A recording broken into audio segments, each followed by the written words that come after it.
ኦ ማይ ጋሽ ሩታዬ እንኳን ደስ አለሽ፣ ልጅሽን በእጅሽ ገብቶልሻል። ግን ከዚህ በኋላ የኔ ውድ ነገር ለሌላ ሰው እንዳሰጪ፣ እውነት ለመናገር ለሌላ ሰው እንዳሰጪ። አብርሃምን ከፈለገ ቤቱን ድርስ ብሎ ማየት ማናገር ይችላል። ሌላ እንደዚህ ወጣ ወረደ ገባ ወጣ። አቤት ልጁ ሲያሳዝን። እውነት ነው የምላችሁ፣ ልጁን አታጨናንቁት፣ ልጁን እናንተ የአብርሃምና የሩታ ልብስ መመሳሰል። ፈጣሪ ወይ ትዕግስቱን ስጠኝ። ምንም ሳትይ ውጭ ሴትዮ። ዛሬ ይሄንን ቪዲዮ ምንም ሳልል ጨርሼው እንዲወጣ እርዱኝ፣ እርዱኝ፣ እርዱኝ። ለማንኛውም አብርሃምና ሩታ ይቅርታ ተጠያይቀዋል፣ ታርቀዋል። ቀጥሎ የቀጣዩ ፓርት እንግዲህ ምን እንደሚመጣብን እንጠብቃለን። እንግዲህ በአናታችሁ የምትተከሉ ካላችሁ ወይም ደግሞ ወተትም ለመጠጣት ዝግጁ የሆናችሁ ካላችሁ ከአሁኑ ብትዘጋጁ ባይ ነኝ። የምሬን ነው የምላችሁ። ማለቂያው በሚለው እንለፍ። ግን ልብሳችሁ በሰላም ነው ወይስ ተሳስታችሁ ነው? አንድ አይነት ማች ልብስ ለብሳችሁ የመጣችሁ ተሳስታችሁ ነው አይደለም? ማለት ተመካክራችሁ ነው አይደለ? ከዛ በኋላ እኛን ከነቁ ይንቁ፣ አለበለዚያ በግ እንሆናለን ካሉ በግ ይሁኑ ነው ነገሩ። በግ አይደለንም እኛ፣ አሉ በጎቹ፣ እኛ አይደለንም። ሰላም አለይኩም ወራህመቱላሂ ወበረካቱ። ውድና የተከበራችሁ የቻናሌ ቤተሰቦች እንዴት ናችሁ? ልኝ ደህና ናችሁ? ላይክ፣ ሼር፣ ሰብስክራይብ እያደረጋችሁ እስከ መጨረሻ ተከታተሉኝ። እንግዲህ ሩታዬ ልጇን ተቀብላለች፣ ልጇ ተሰጥቷታል ሲሉ ዩቱበሮቹ እሪ ሲሉ ነበረ። ሌላኛው እናት በቃ እናት ማለት ልክ እንደ ሩታ ናት። እሺ ሰምተሻል አዳሜ? ልጅሽን እያወረወርሽ ወንድ ጋር አትንጠልጠይ። አዎ አትንጠልጠይ። ልጅሽን እቅፍ ድግፍ አድርገሽ ልጄ ብለሽ ስትንገበገቢ እንጂ ልጅ እዚህ ጋር ጥለሽ እዛ ጋር ሄደሽ ውሽማ ይዘሽ አሻሼ ገዳሜ ማለት አይደለም እናትነት። ገባሽ? ተስማምተናል ወይስ ተግባብተናል? ለነገሩ መቼ እንግባባለን ከእናንተ ጋር? እውነት ለመናገር መቼም አንግባባም። ስለዚህ የሚያግባባችሁ መንገድ ፈልጉ ባይነኝ እኔ። እናት ማለት ለልጇ ግብግብ እንስስፍ የምትል እናት ናት። ልጄ የትሄደብኝ የደረሰብኝ ብላ እስር ቤት እስከ ክስ ድረስ የደረሰች ሩታ ናት። አሉ እንጂ አንዳንዶቻቸው ወይ እንዳገባ አይናገሩ ወይም ልጅ እንዳላቸው አይናገሩ። ከሃዲ ምድረ ከሃዲ ሁላ ማለት ነው። ልጅ የለኝም፣ የራሴ ህይወት የለኝም፣ ህይወት ያሳጣችሁ ከዚህም በኋላ እውነት እንደዚህ አይነት እናቶች ህይወትን ያሳጣችሁ። ልጅ የለኝም። አንዳንዶቻቸው ደግሞ ጭራሽ ማለት ነው አደባባይ ላይ የተከደው ዝም በሉት። አደባባይ ላይ አሁን ብዙ ሰው ልጅ የለኝም ይላል። ነገ ልጅ አድርጎ ቪዲዮ ያየዋል። ሲቀጥል የምትላላጡት ልጣጭ፣ እንደዚህ እንደ ሙዝ ልጣጭ የምትሆኑ የተላላጣችሁበት ቪዲዮም ልጃችሁ ያይዋል። ነውር አይደለም እንዴ ጋይስ? እውነት ነውር ነው። እኔ አይመለከተኝም፣ ግን ነውር ነው። እኔ እኮ ይመለከተኛል ማለት አይደለም። ለማንኛውም ማች ለብሰው መጥተዋል አብርሃምና ሩታ። ማታ ሱሪያቸውም አንድ አይነት ነው፣ ቲሸርታቸውም አንድ አይነት ነው። እና ምን ይጠበስ ልትሉ ትችላላችሁ። ምን ይጠበሳል?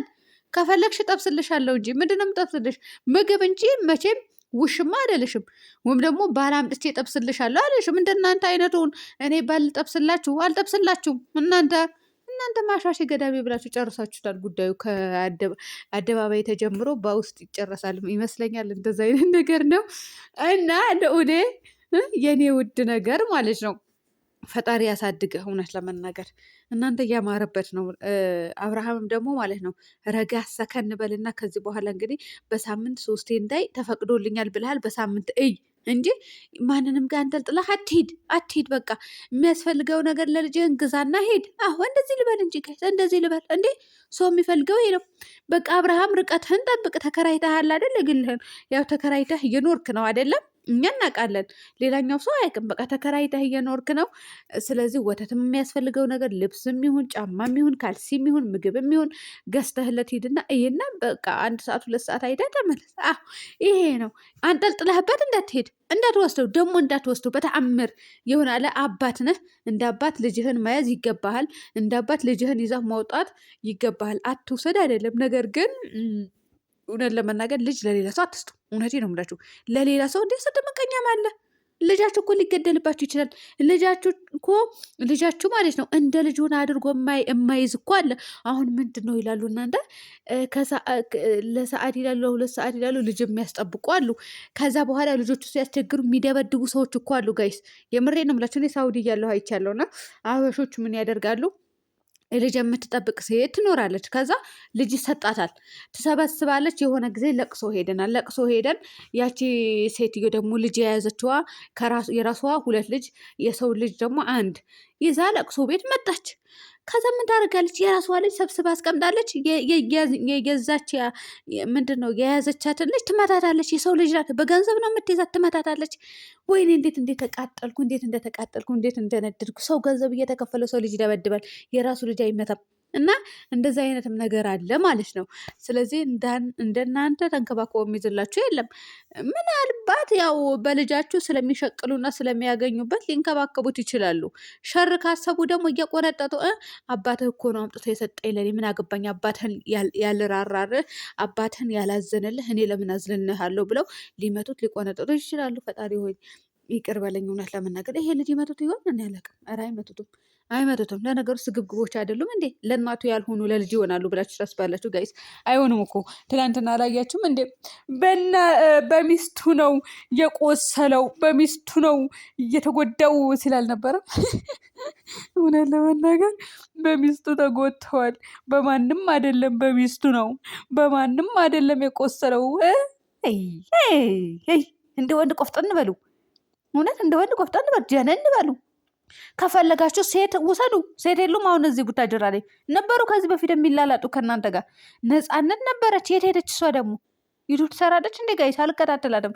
ስንቶቻቸው ሴቶች አሉ የረከሱ የወረዱ። ውሰዱ፣ ተለጣጠፉ እንጂ ሩታ ላይ ፈጠጥ ብላቸው በሚስቱ ነው የተጎዳችው።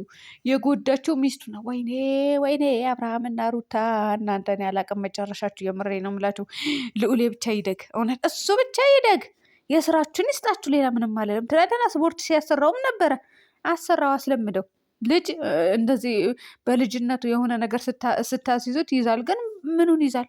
በ4 ወር 5 ወር ሊሆነው ነው ጋይስ። 5 ወር ሊሆነው ነው። እና እኔ ቀኑ እየቆጠርኩ ነው። እኔ ምክንያት አለኝ የምቆጥርበት ማለት ነው። እና ምንድን ነው ምን ይዘሽ ገብተሽ ነው? አርግዘሽ ነው ልትሉ ይችላላችሁ። እኔ ኢትዮጵያ ስገባ ነው የተወለደው ይሄ ልጅ። አሁን ኢትዮጵያ ከገባው 5 ወሬ ሊሆን ነው። ስለዚህ ልዑሌም እንደዛ ነው ማለት ነው። እና ምን ልታስለምደው ነው? በ5 ወር ትላንትና ጂም ቤት ይዘኸው የገባኸው።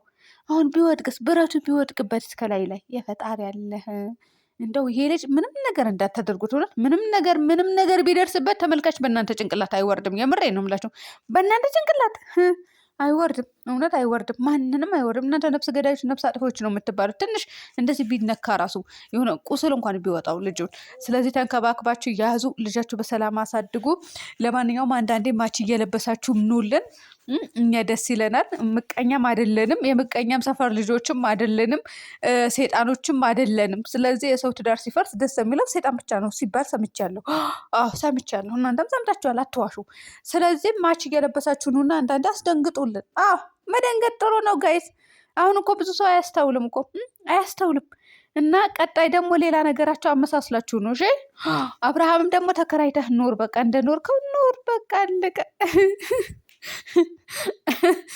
ወይኔ በላቸው። ለማንኛውም ልዑሌ ወደ ሩታ ስለተመለሰ በጣም ደስ ብሎኛል። እውነት ለመናገር ከዚህ በኋላ ሩታዬ ለማንንም መሸቃ አይደረግም፣ አትሰጥም። በማንም ሰው ቤት ቪዲዮ በማንም ሰው ቻናል ይመጣል ብዬ አላስብም ከዚህ በኋላ ማለት ነው። ለምን ሁሉም ተቆጥቷል። ሁሉም የተጨነቀም ነበረ የተቆጣም ነበረ። ስለዚህ አይደረግም ካሁን በኋላ።